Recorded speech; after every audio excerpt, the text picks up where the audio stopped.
Hello there, people of the internet. My name is Utur Jagero, and this is episode 2 of the Pleasure Principle series with the beautiful Dawryn. Dawryn, how are you feeling? It's a warm afternoon in Nairobi. I'm feeling intimate. It's a warm afternoon in Nairobi. Oh. So, you're feeling intimate. Yeah. I feel like I am learning a lot. Oh, I you hope do? the audience is learning a lot. Okay. You know? I'll be glad. The if good it's thing is that the audience already loves you. Oh. You know? There are men out there that are saying, is she single? You had to bring that up. Yeah. Yeah. But I'm not asking for An answer. you know. Nah. You really don't wish me well. You know, in our Luo culture, there is something called jagam. Which is that? Jagam is not a pimp. Jagam is somebody that if you really feel like this woman is beautiful and you've got a friend who is single Okay. and ready for a relationship, Yeah. then you can talk to them about having coffee. Okay. And then they can meet and chart their own path. Okay. So Jagam is like a matchmaker. You can't call him a matchmaker.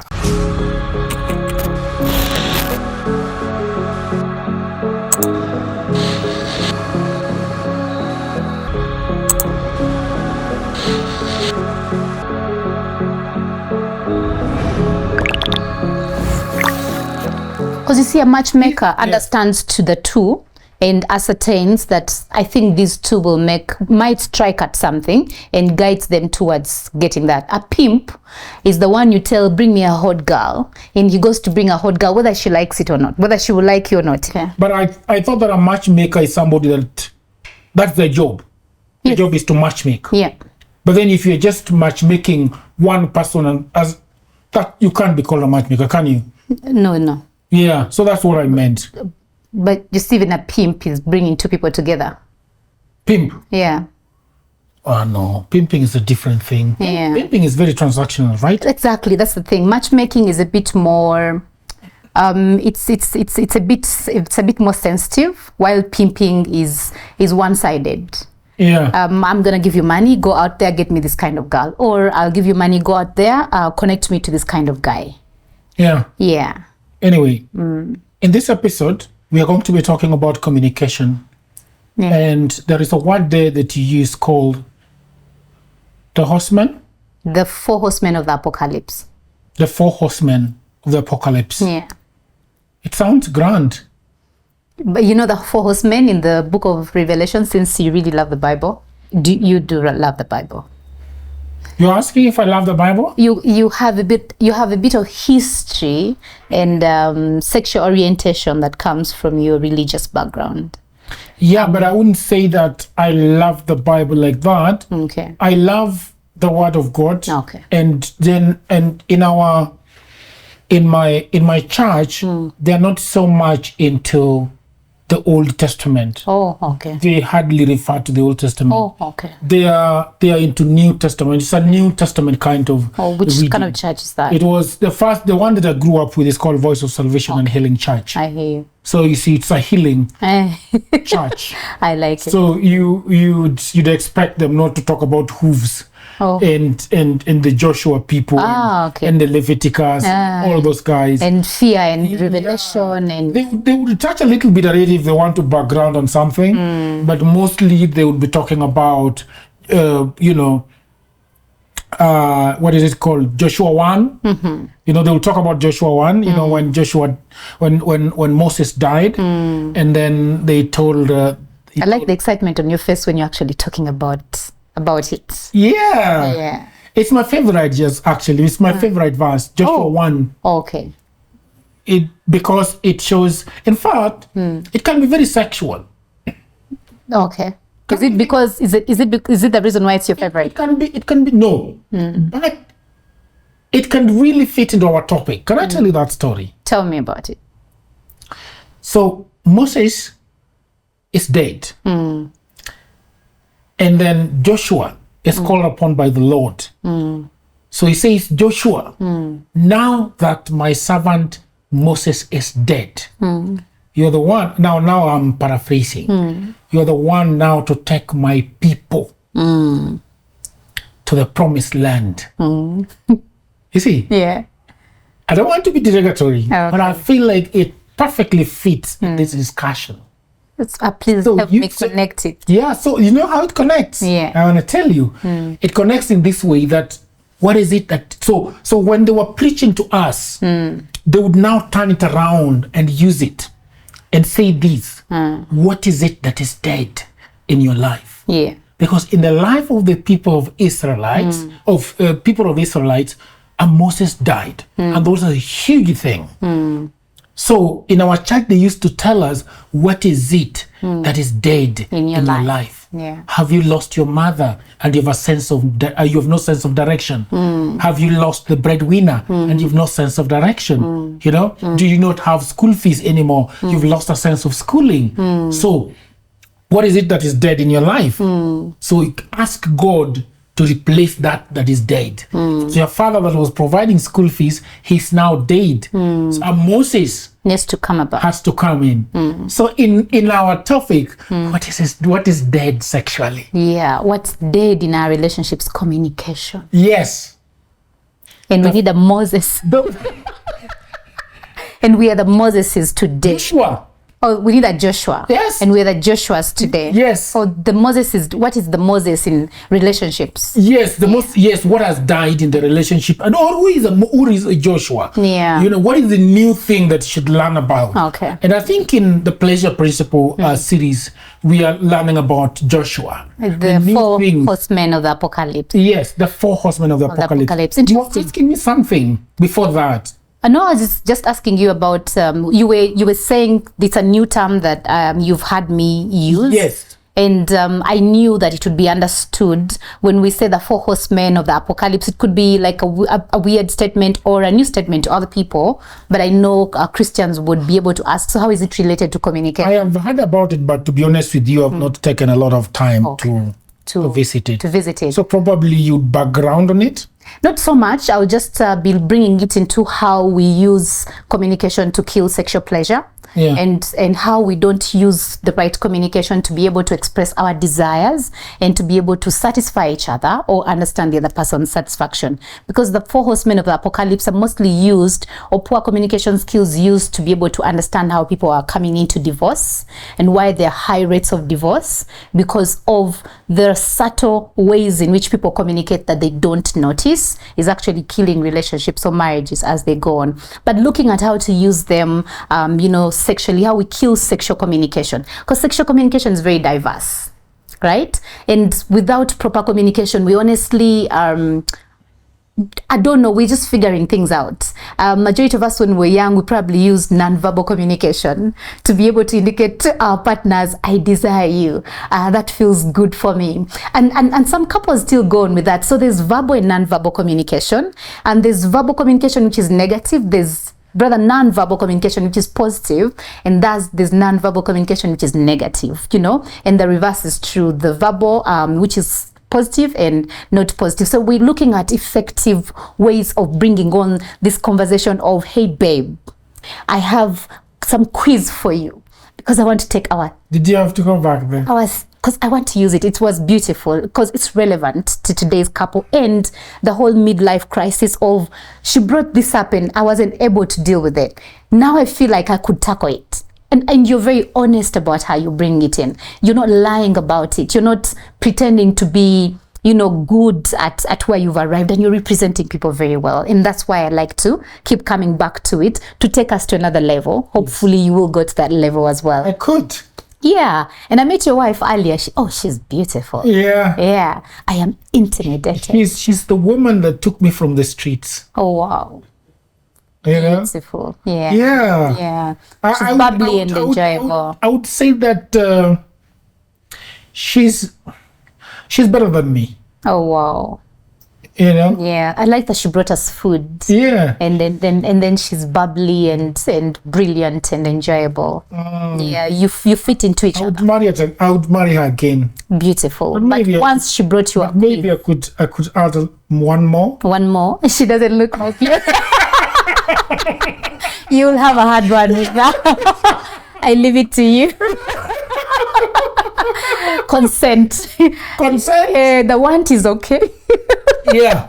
But now when it comes to consent, Do you think Yeah. that a woman can give you consent to have another woman in her life?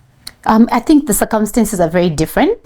The reasons for why people may take on somebody else are very different. Yeah.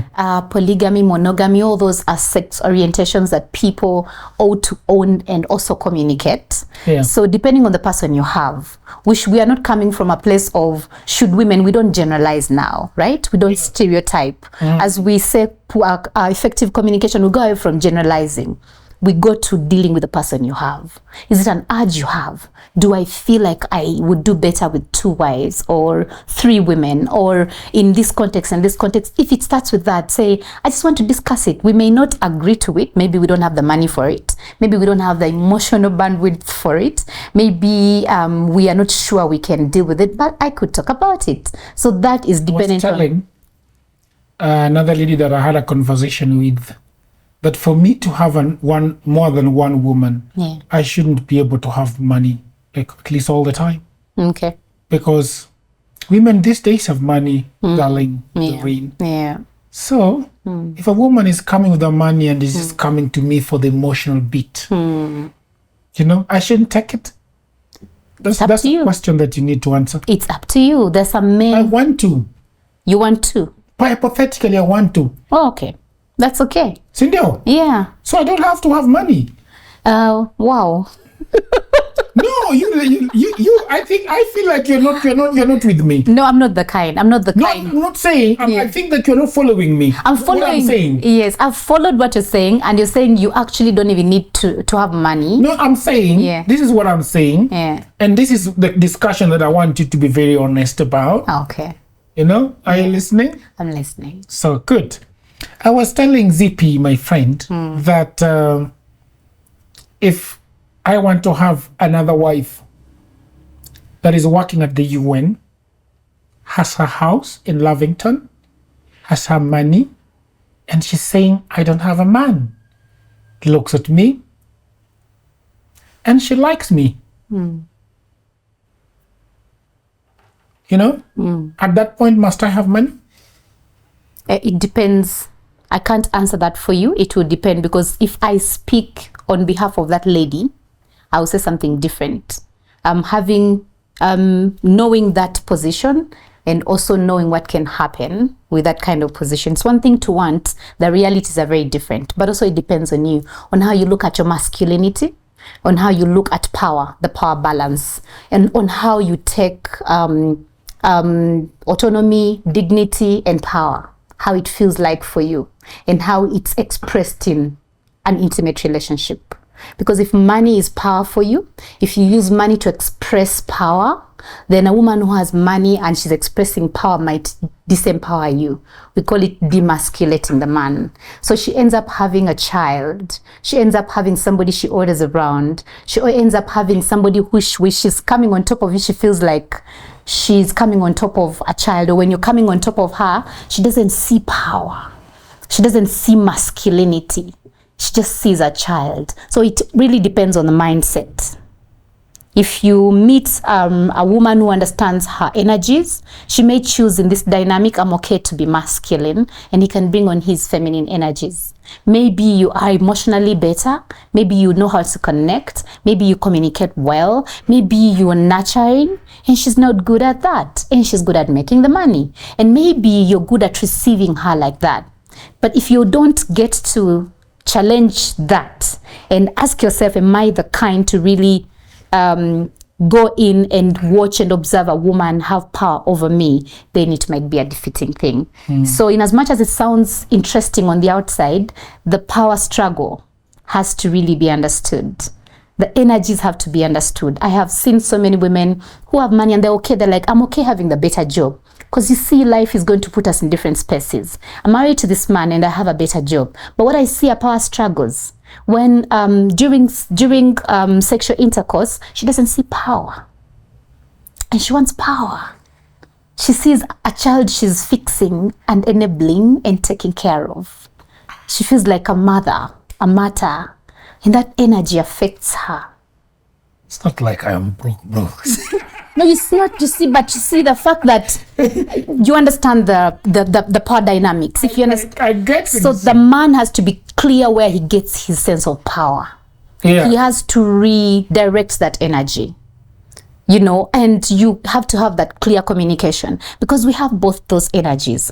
I have couple clients where the man is more of a nurturer. He's the one who is always calling at school to check on the kids. He's the one who rush home to see if the kids have slept early. And the woman is career driven. For her, it is work and meetings and coming home. She's tired and she's okay when the nannies, she can hire 5 nannies, but she's not going to come home and do homework. Yet the man will do equal amount of work and actually have the pull to come home and tuck the babies into sleep.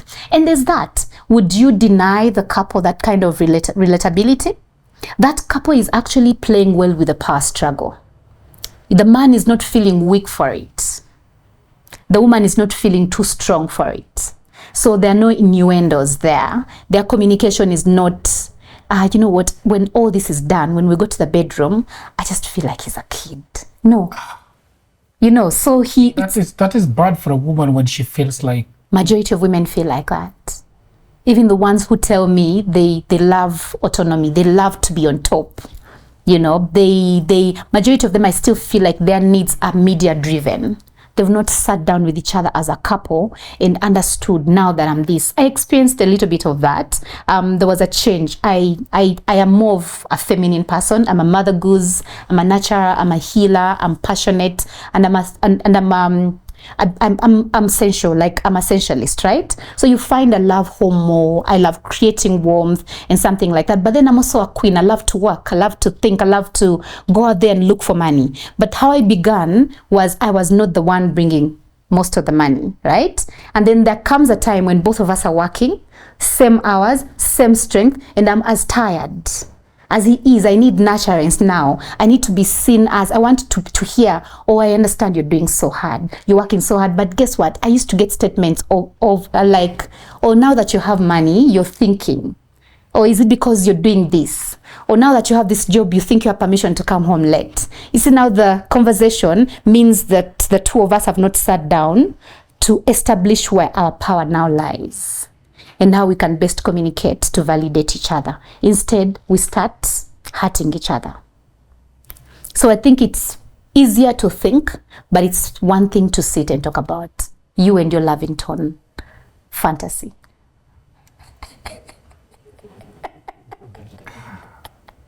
You know? Yeah. You flow me with your articulation, you know? But anyway, I'm going to say this. We are nilots. Okay. Yeah, we're men. We are nilots. Yeah. They come with their presence. Okay. Sometimes money is number 2.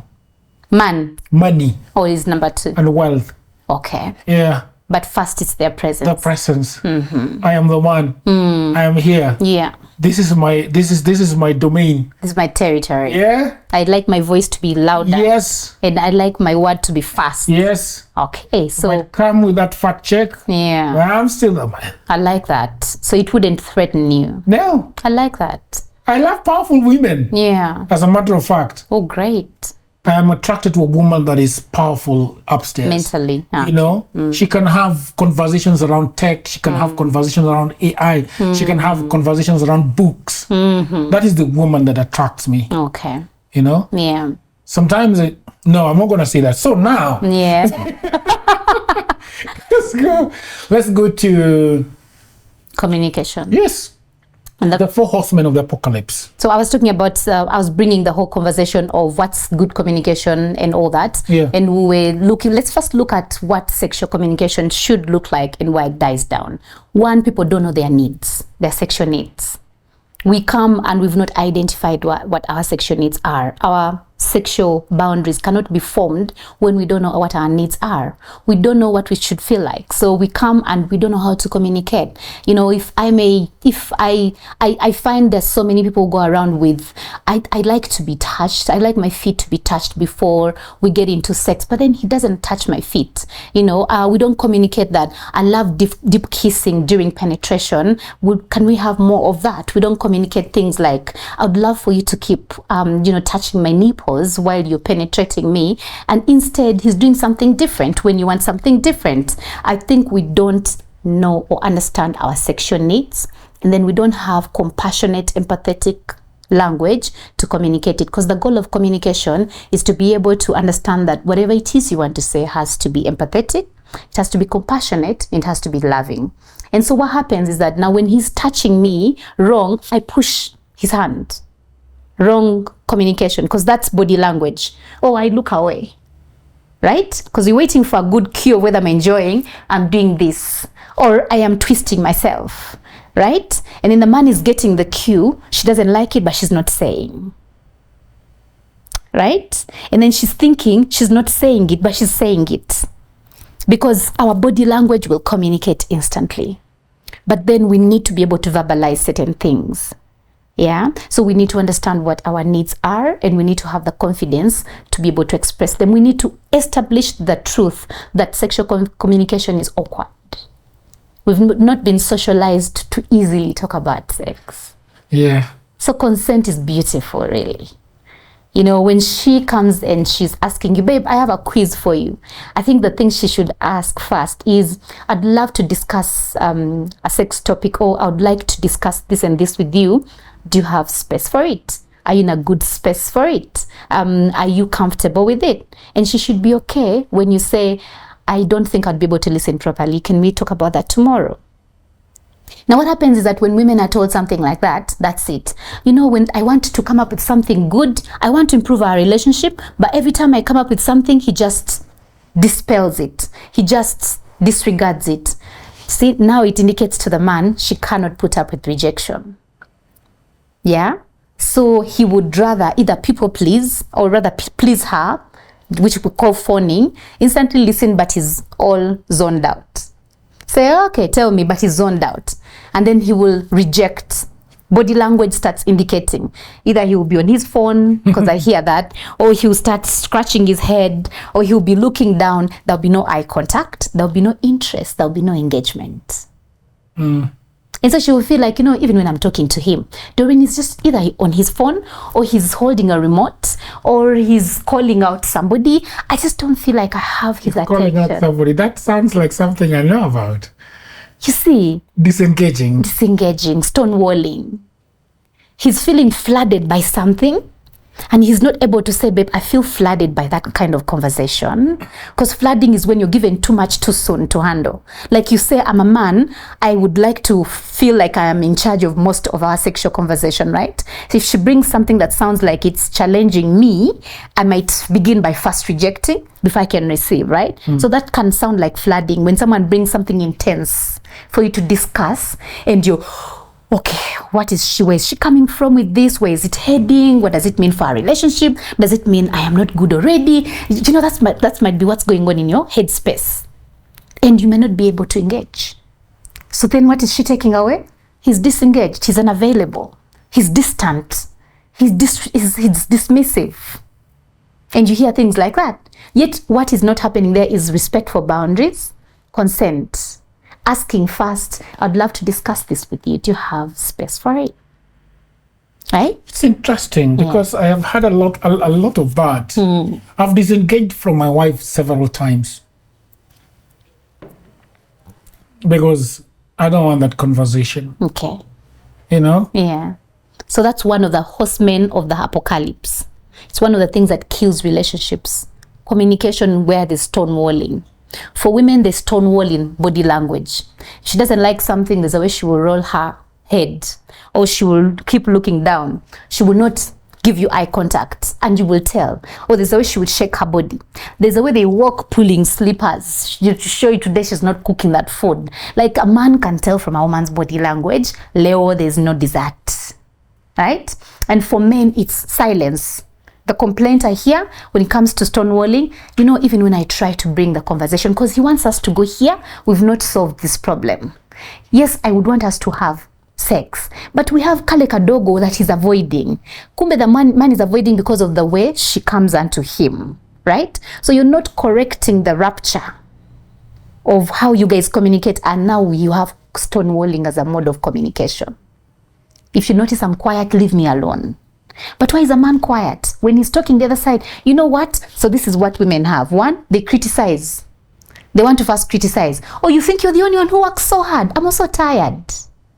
Criticism, you know, not using I statements to express themselves, but they say, why is it that you don't pick up the kids? Why is it that you say you're going to do this and you don't do this? Instead of starting with, I feel uncomfortable that every time you pick up or take up an obligation, you don't hold up to it. I'm still the one who is called to go and deal with it. So she doesn't start with I. She starts with blame. She starts with criticism. You're always doing this. You're always avoiding chores. You're always avoiding responsibilities. You're putting too much on me. I come home and you want sex. I see. There's actually a point, but the communication style is wrong.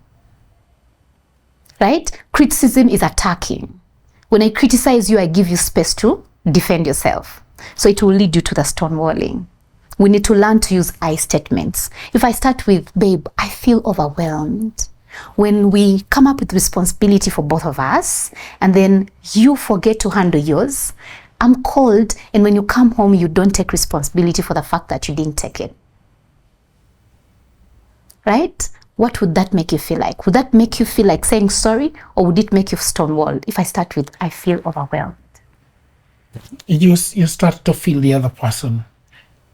You know that, you know, you easily connect with the emotions. Exactly. Then you start validating them, right? Yeah. Exactly. But if I start with, oh, what's wrong with you? Why do you think you're the only one who, you know, why do you make me seem like I'm the only parent to these kids? Immediately, my body language is sending you off. Not so. Because I'm speaking about the same thing, but the way I've started is quite something. I'm even tired.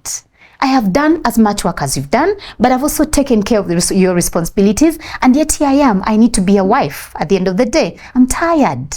She's trying to complain about something, but the language is not proper, right? And then now we're not correcting something there.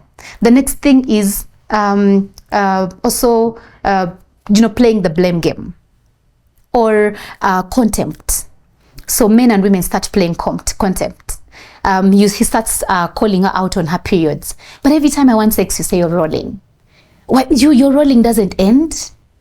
That's making it look like you don't understand the fact that she has a period which is messy right now, and she can't even figure out why. That's making it look like you are superior. That you are ahead of your game. You know how to take care of your stuff, so you can be ready for this. You know, why can't you deal with the infection? Every time you keep talking about the infection, what's happening to the infection? Right? Why don't you go take medication? That's contempt, you know, speaking as if you're better for it. As opposed to coming with compassion, with, okay, you're rolling way too many days. What can we do about it?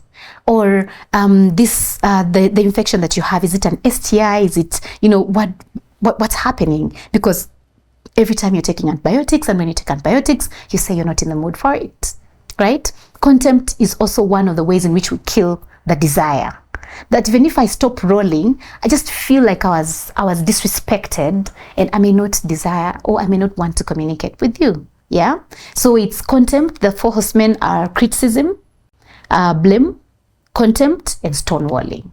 When we learn how to get those out of the way, we will learn how to communicate our needs. So then we get to know our needs, and then we take ownership and responsibility for how we communicate our needs. Right? Then the other thing is knowing how to use the nonverbal communication. I remember when I was growing up, when I turned 14, so some aunties of ours taught us how to use beads to communicate sexual desire. Oof. Yeah. It's all these beads that, and I found I am a researcher on African sensuality, and I find it so beautiful. I find so many different West African beads that I'm interested in understanding how they use them, what communication they use, how women feel about them, what language they're trying to communicate, what they're trying to communicate to the men, if the men are picking the language, then there's the beads I see around in Kenya. But for us it was how to use beads to communicate the point you're at on your cycle. Because you see, your cycle, your period cycle indicates desire. It teaches the man how to understand when you're most horny, when your libido is high. We have days when if you see me wearing certain beads, you need to understand I can't be anywhere else. I need to be home. We have beads that indicate I could use some space, right? And so those beads, the colors used to communicate. If you see her just coming out of the bathroom with green and white, you would understand that she's well nourished now. She's about to put on the red ones. The red ones would indicate my libido is up. Red. Yay!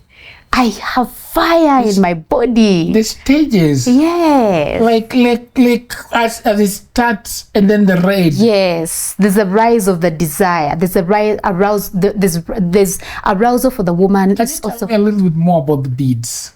Their colors. There's green and white. Then I was taught about red and orange. Now, I hope that you're enjoying this program. Over the last 15 years, I have been working online for clients in America, in Europe, and all over the world. And that is why it pains me a lot when I see a lot of African brothers and sisters saying that they do not have a job. Now, this is the problem. A lot of people are trying to look for a job in 2024 in their own town, in their own country, in their local area. Now, the truth is there are no jobs in Africa, at least not so many jobs. The good news is that we have internet these days. We have a tablet, we have a computer, we have a phone, and that means that we can do a lot of jobs, and those jobs are online. That is why over the last 4 years I've been writing a book that is called Digital Goldmine.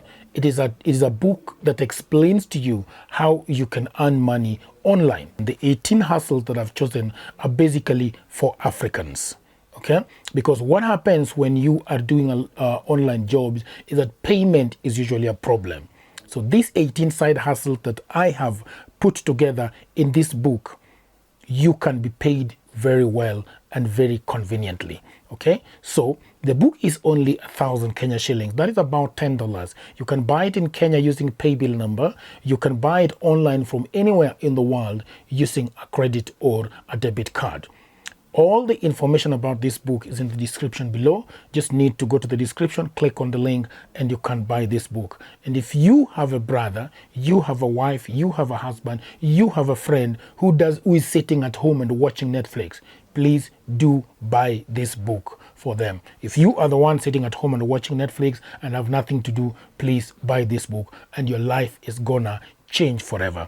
Because I have been doing this online and I've been traveling and I've been enjoying myself and having a lot of fun. So thank you very much.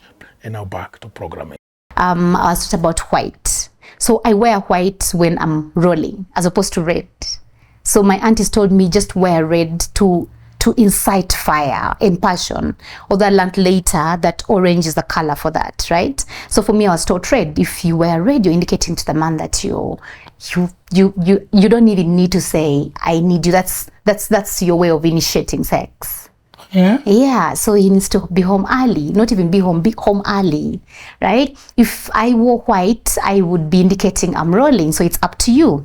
Then again, rolling means different things to different people, but for us, rolling used to mean it's my time to be alone, to nurture, to take care of, to reflect, so I might need some space with myself, right? Although I've found out some people are more, their libido is higher towards around their menses because we all have ovulation days that are different.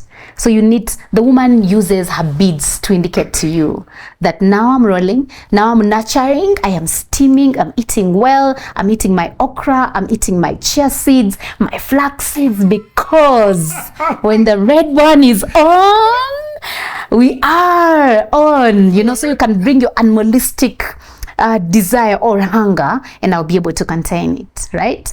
And then we had the stage when we wear red and orange to indicate I am many women.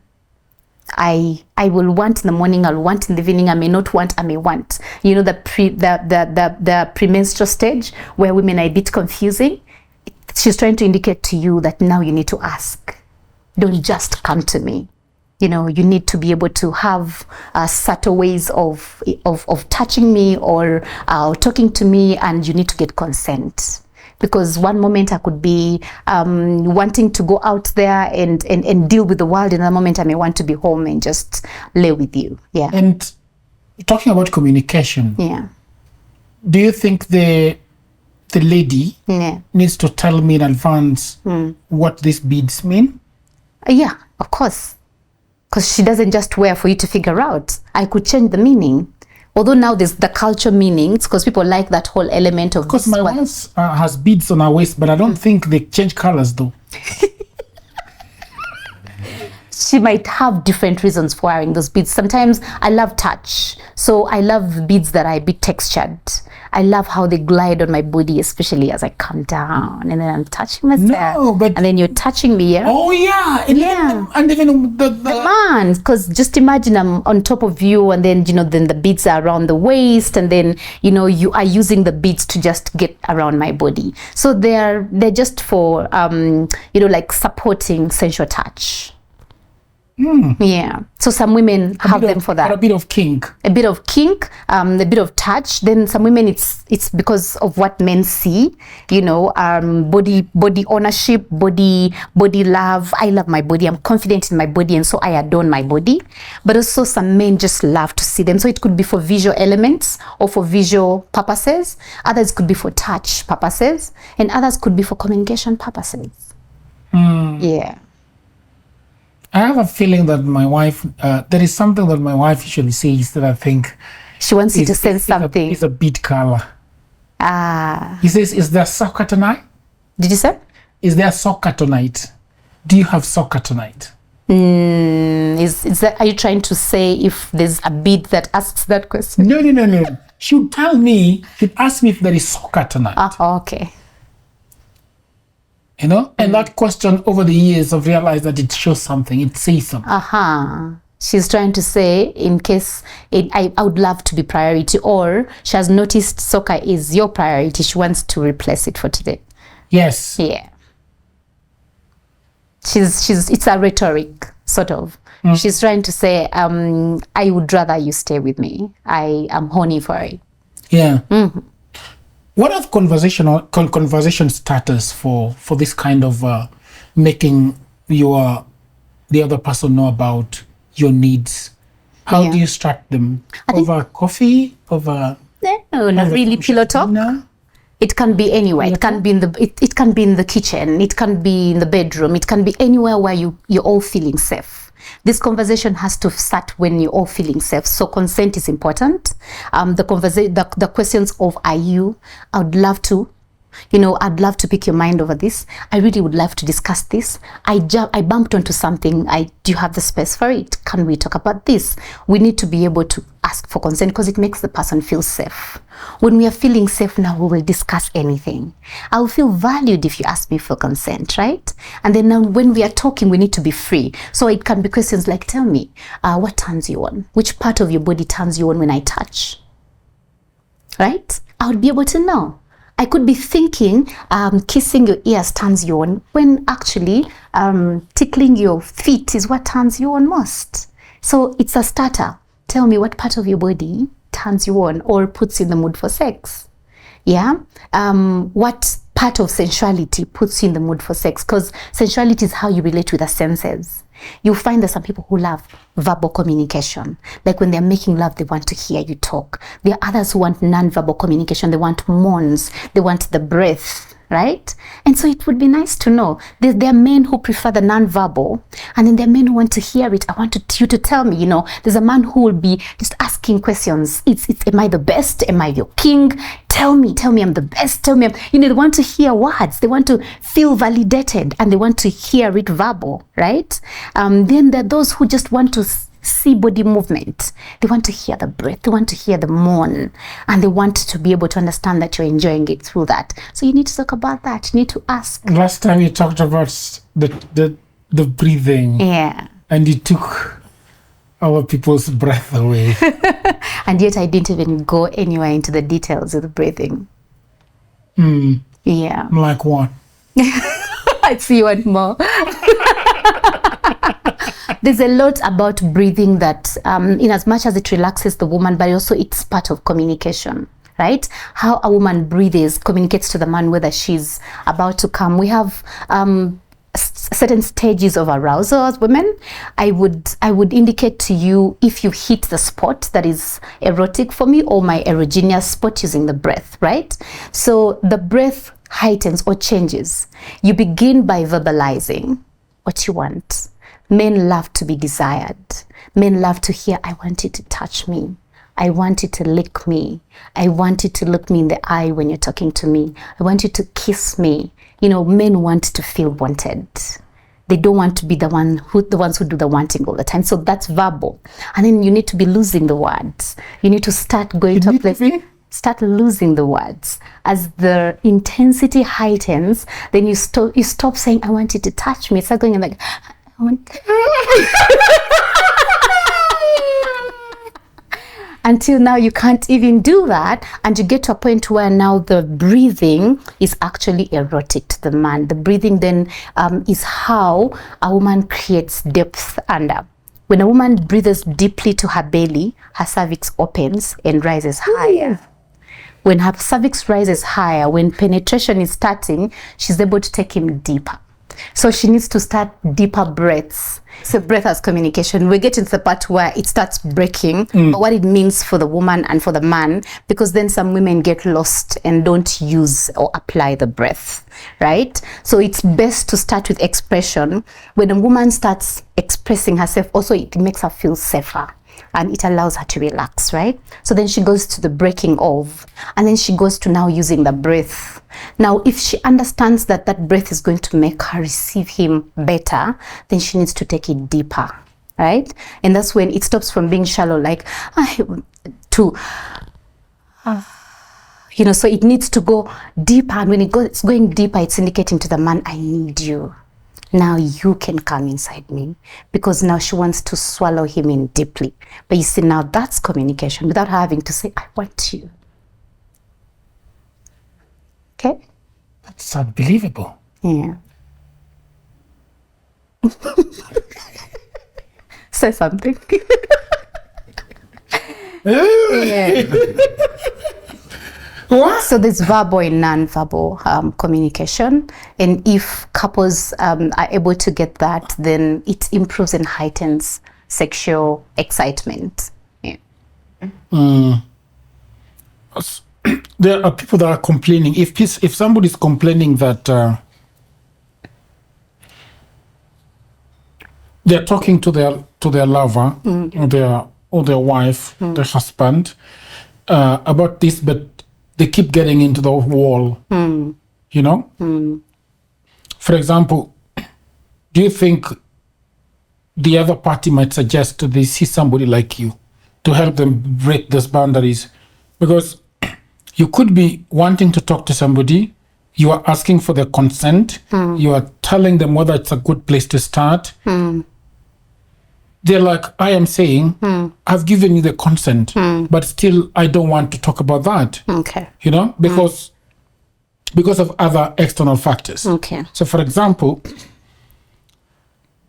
a man might say, but this woman is telling me that it's very anti my faith. You know? This person is telling me something that we don't discuss in this community, in our society. You know, we don't talk about this. For example, I remember a friend of mine was telling me that he went to America, got married to an American woman, and then he found things that the wife was saying very, very strange, you know? Yeah. And then he was telling me that then he would call back home. And then the guys would tell that, no, you're not the one who was married that woman. She has married you. If you say it in our language, you know, marry is for both. Yeah. For both, I'm marrying you, you're marrying me, for a woman or a man. But in our culture, or in Luo, there's a way you say, if you're the one marrying, then you're talking from the point of a man. Of leadership, of Yes. authority, Yes. power. Yeah. Yeah. And ultimately, he didn't stay in that marriage because he felt like this lady was telling him the things that are so much against their the beliefs, the societal beliefs, religion. So then, how do you then get this person to understand? You see, we talked about the sinner and saint syndrome. Yeah. So how do you think this guy or this lady begin to say, okay, I need to start looking at this properly. Although my religion says this, I want to listen more. I want to interrogate what my religion is telling me. Yeah. I want to interrogate what my society is telling me. I like that. That's very good, because also you're trying to put boundaries to what you can take and cannot take. I get that a lot also. I will answer the same. Women complain when it comes to sexual to intercourse. Men will enter the different holes without asking. Yeah. That in itself is wrong, because there's no communication. Men have this thing of this stereotyping of women as women don't know what they want. She may not know she wants it. So he comes in with that choking, he's not asked. The whole thing I thought was just, target. Sometimes some men want to push boundaries. But they're not saying it. They're not saying it. That's the thing. So, So they want to go anal. Exactly, and they're not saying have not told the woman that. Yes, there's so many who don't discuss it. Wow. Oh, yeah. And then the women feel, then the spanking. Some women have culture, or rather trauma around spanking. Most African girls who were beaten. So when a man is spanking, spanking in Africa is not received as good as it's received in other countries. So we are talking about, spanking is nice, but women still have the sexual trauma to deal with it. I love, when I'm talking about the art of touch, we actually get to realize some of us have aversions towards certain forms of touch because we fail to understand that trauma behind some of those misgivings, the things that we don't like. So it comes to the same point. He probably has cultural values around certain like sexual acts, but because she's more forward, maybe sex forward, maybe she feels there's always that superiority complex of I'm more superior with information, I'm superior with this, I could be teaching you something, and so she just brings in something without understanding he has beliefs. Because when you have a belief around something, there's no convincing you about it. It's you to first change it. And therefore, again, consent is important there. She ought to be able to ask, I'd love to discuss this and this with you. Are you comfortable with it? And so if he says, I'm not yet sure I want to discuss that, still respect the space, right? And it should be something we discuss before we get married. Because what if I like or I derive pleasure in a way that is against your cultural norms? What shall we do about it? And I won't force you to hear it. And that's why discussing sexual values is important even before we have sex. So that we can see if we shall be compatible. How far shall I go with this person? Do they have a liberal mind? Are they the kind I'm going to crack slowly? Am I more liberal, or are we both liberal? We cannot force, she doesn't know, he doesn't know. That cannot be forced. Again, compatibility needs to be able to be established earlier, right? But even where the instances where we didn't know what we know now that we're here, what do we do about it? Still we seek consent, right? And we still need to give each other the space to be able to think about it. Let me wrap my head about it. We are all in the edge of BDSM and the whole pleasure and pain kind of thing, right? BDSM. The pleasure, pain, the spanking bit, the choking thing, pulling of hair, biting of ears, the subtle elements of pain. And people are still closed out about them. No, that's against my faith. They begin, he's bringing these things. I feel like he's bringing evil into the home. You see, and yet he probably wants to introduce something, some kink and play, but then he's not asking for consent. He's not laying a safe environment, or she's not laying a safe environment. I think people are receptive. It's how we approach each other. And at this point, I think it's very, very important to ask you, if there's still problems, communication is still down, we are not understanding each other, and let's get somebody like Dawryn to help us. Well, yeah, you asked that question. Yeah.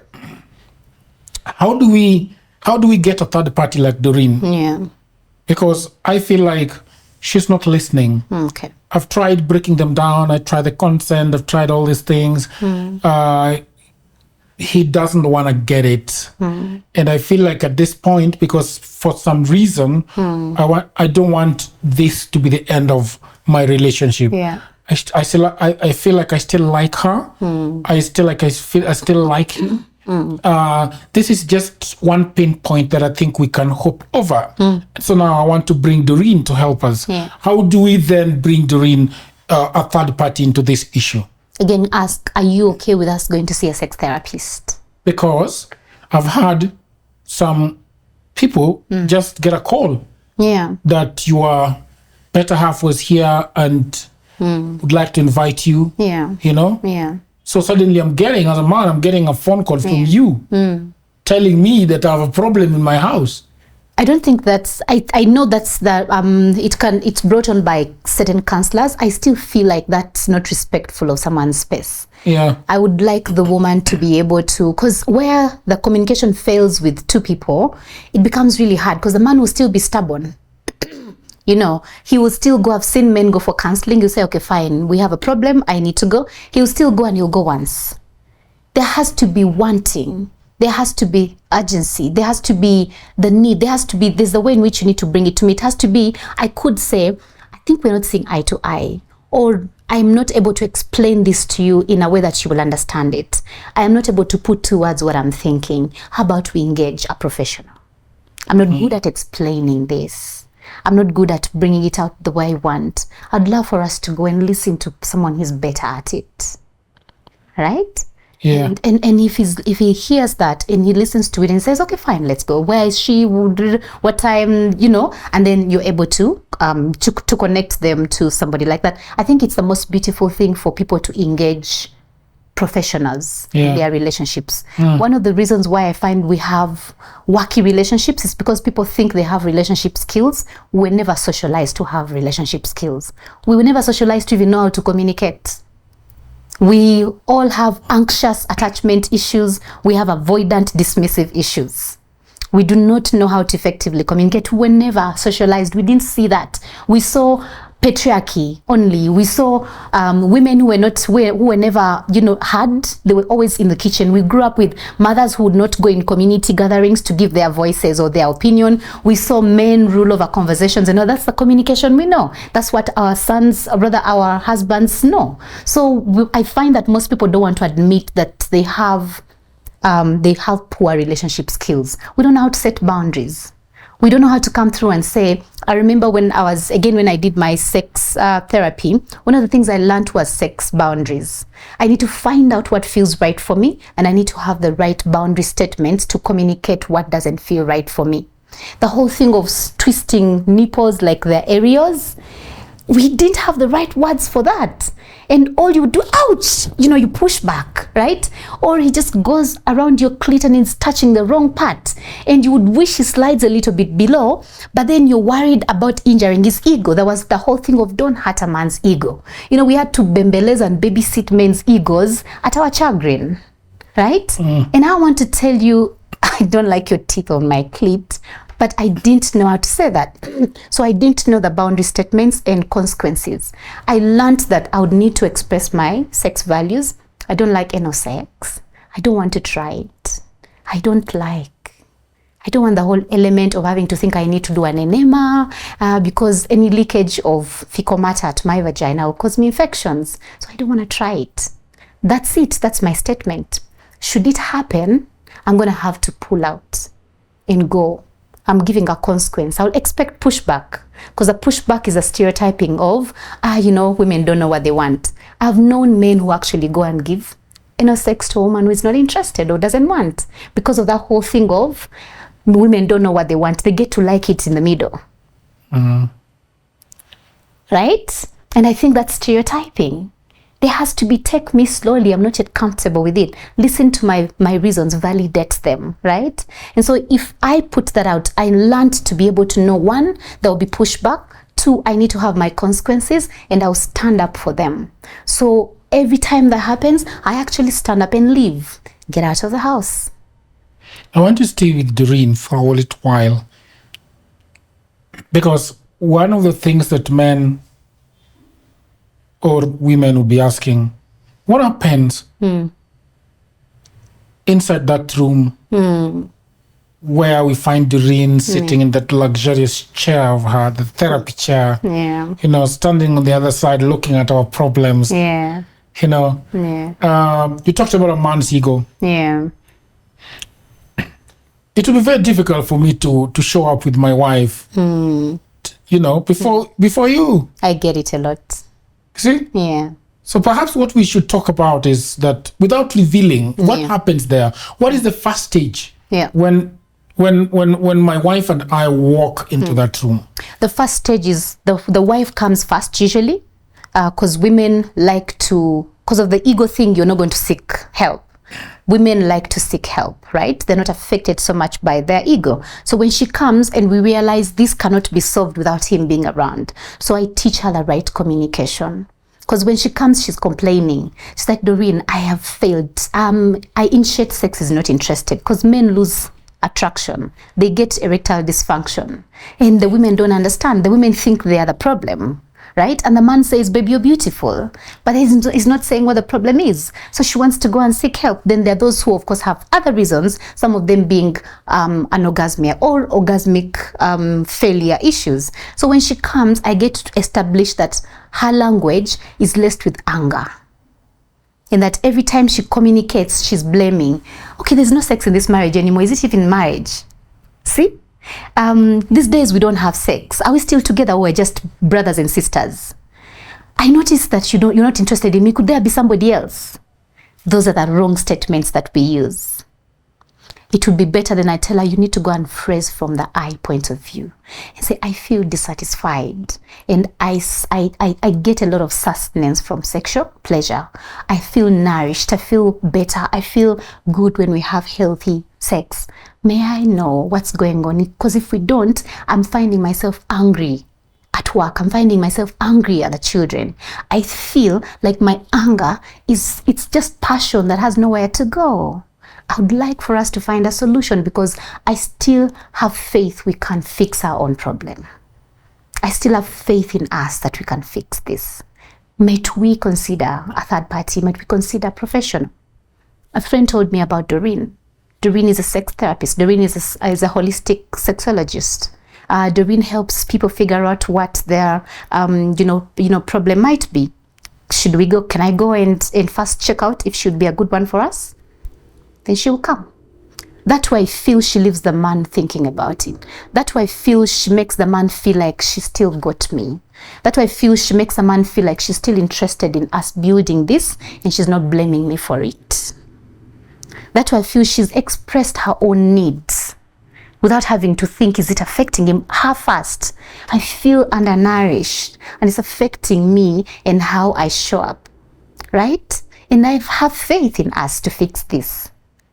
That is much easier than, we're not having sex lately. Do you have somebody else? Then she starts the investigation, the different apps she will put on his phone. Then she will connect her phone to his phone to her computer. And then she'll start monitoring and then making the whole situation worse. Right? So if the man then doesn't come through with that, he has his own other personal problems. Because there's so many reasons why there's such breakdown of communication, and we can't go to pull him and force him. Then the decision is up to the partner. Are you going to continue in a relationship where there's no interest to consciously build it or grow it? Yeah. Then he comes, agrees to now come. When he comes, exactly, how do I start the conversation? Yes. I ask him, how do you feel about your sexual life? Do you do it together when she's seated there, or you separate both them? of them? No. Because I first talk to whoever comes to present the problem, right? And then when he comes, I'll need to know what his problem is. But if he wants her away, he will say, can I first speak with you? Right.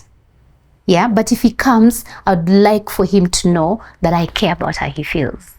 So perhaps the reason why he wants to come alone first and talk with Dawryn, without the wife being present, is that he wants to let out some secrets, some things that he doesn't want to tell the wife.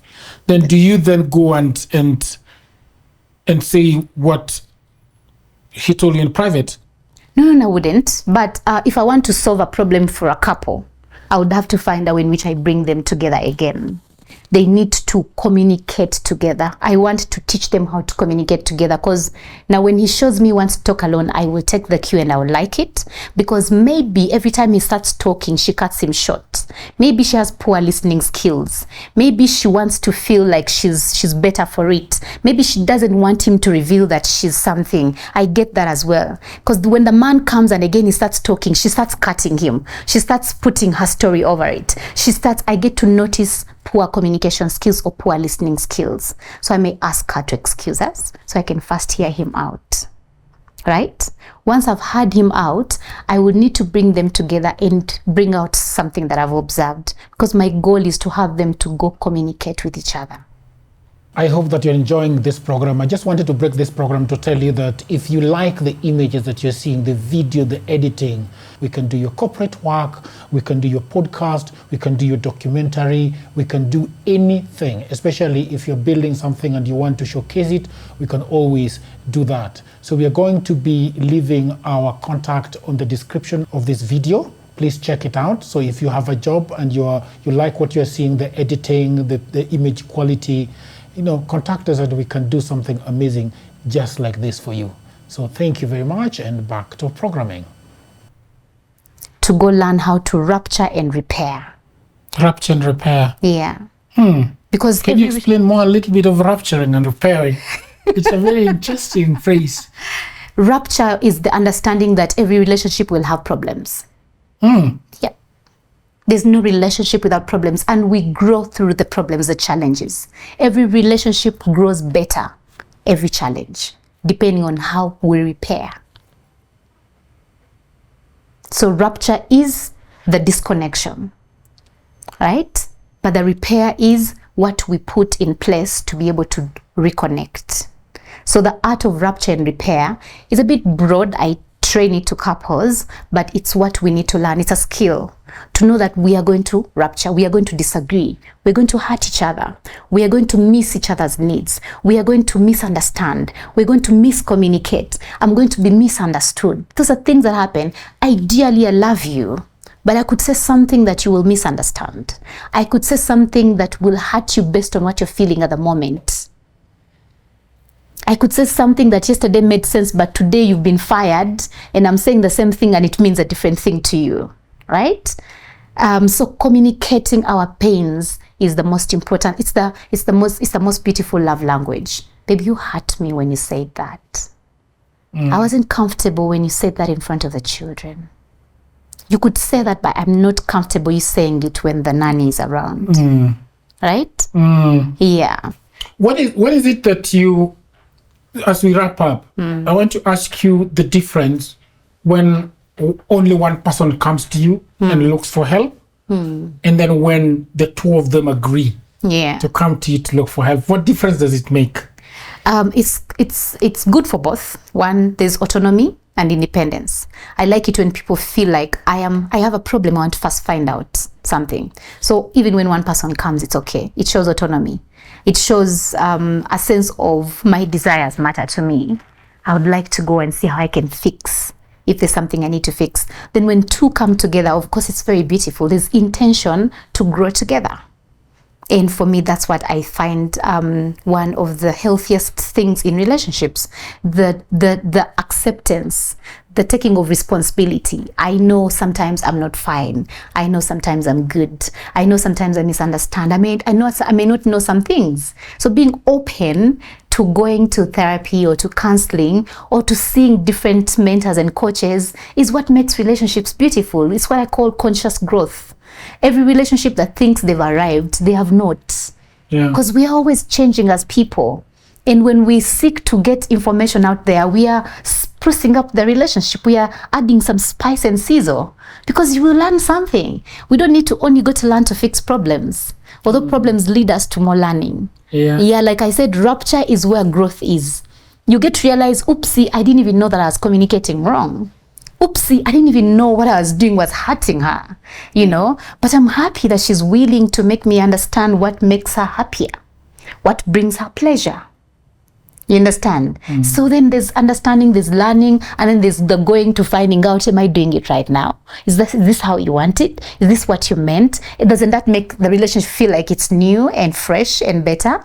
But if you stick to thinking, I know, I do this, you do that, that's what we are, that's so boring, and that brings a lot of resentment in relationships. So when two come, that's for me growth. When one comes, that's for me independence, autonomy, and the acceptance that my desires matter to me. Amazing. Yeah. Communication. Yeah. It's The four horsemen of the apocalypse. The four horsemen of the apocalypse. Beware of them, and you have beautiful communication, both sexually and away from the sex. Yeah, because even how we communicate before indicates where we're going to whether we're going to enjoy sex together. So it's criticism. Be able to learn how to use I statements. It's contempt. Don't always feel like you're better for it. Don't always act like you are superior over something. Right? So it's contempt, criticism, and then we have stonewalling. Right? You need to be able to learn how to communicate. If you're flooded, stonewalling is wide. I find most couples have a toxic, anxious dance. At D&D, Design Desirability dinners that I host, by the next one is on the 9th of March. We come to dance together, and we're going to learn how to heal the toxic, anxious. Yes. How to heal the toxic, anxious dance. So there's a dance in relationships. They're anxiously attached partners, and then a tango. It's a tango, but then we are trying to heal the wrong tango in relationships because they are avoidantly attached partners married to anxiously attached partners. That's the most dynamic, that's the most common type of attachment style that we have. But then our dancing kizomba is helping to heal the toxicity that comes, because there's toxicity that leads to trauma bonding, where somebody feels trauma bonded to somebody and they are hurting. They're even getting disease out of the relationship simply because they are dancing wrong dances. They're in opposite directions. Like the anxiously avoidant partner sexually will want to, is always fawning, is always pleasing. She's not understanding of her needs, of her sexual needs. She's always thinking of your needs. And yet you can feel she's not expressing herself to you. The avoidantly attached partner is mostly dismissive, emotionally unavailable, emotionally unattached, stone walls, because they get flooded. They feel the anxiously attached people are too intense. They want too much, or she wants too much attention. She wants to be heard. She talks too much. She won't listen to you. She doesn't have listening skills. So that becomes too much flooding. And that's why they keep going away. So you find the complaint is, okay, fine, I want to hear her out, but then she can't talk without crying. So she's always just manipulating. She's always looking for a way of playing victim, and I can't take it. She doesn't have the capacity to put up with hard conversations. If I bring up something, she turns it into an argument. So you find that intense, and they call it flooding. So you find that most men are looked at avoidantly attached, and most women, not all, because I know women who are also the other way and men who are the other way, So we want to heal that kind of dance using communication. How do we communicate? How do we sit together and put up with these hard communications? Wow. Yeah. And 5th of March? 9th of March. 9th of March, 2024. Yeah. How much? 9,500. 9,500. Yeah. No venue? It's Radisson Blue, Upper Hill. Yeah. So we come and dance. 8-star. Yeah, you come dressed in red. Yeah. Yeah, we love red. Yeah. and then we get to talk about sensuality. Then we have this topic, bridging the orgasm dance the orgasm gap using effective communication styles. Yeah. And then using dance to elaborate what that actually feels like or what that means. Yeah. Amazing. You have unpacked so much in communication. Like I told you, I'm always learning. Me too. Some people always think that I'm just bringing, but sometimes I actually bring a guest to talk about the things that matter to me. See, I'm a sensual being. Yeah. I'm a sexual being. Yeah. Yeah. And to the audience, I hope you love this conversation. That is episode 2 of the Pleasure Principle with the knowledgeable Dawryn. Thank you. Thank you so much for unpacking so much in this episode. I'm glad. You're an amazing host as well. Yeah. Yeah. Please subscribe, leave a comment. If you have something that is burning that need one-on-one, please reach out to Dawryn. In the description, there will be her website and that contains her contact. So reach out to her. She can talk to you. Even if somebody is far away, 10,000 kilometers, you can always have a conversation with them on Zoom, on WhatsApp call, on FaceTime. Yeah. You know? Yeah. I do. Yeah. I do take on lots of virtual engagements. Yeah. Yeah. So until another episode, episode 3, bye for now.